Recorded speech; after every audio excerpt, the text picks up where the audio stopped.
ایک گاؤں میں ایک زمیندار رہتا تھا جس کا نام حشمت علی تھا۔ وہ بہت دولت مند اور طاقتور تھا، مگر اس کی دولت کے ساتھ ساتھ اس کی لالچ بھی بڑھتی جا رہی تھی۔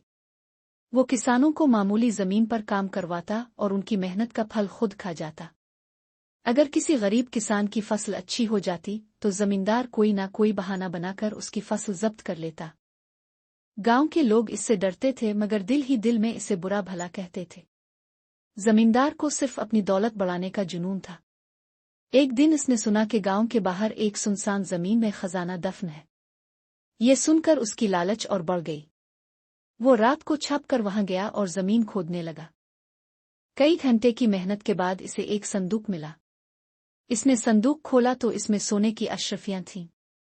اس کی آنکھیں چمک اٹھیں، مگر ساتھ ہی ایک پرانا کاغذ بھی نکلا جس پر لکھا تھا، جو شخص اس خزانے کو لالچ میں لے گا وہ سب کچھ کھو دے گا۔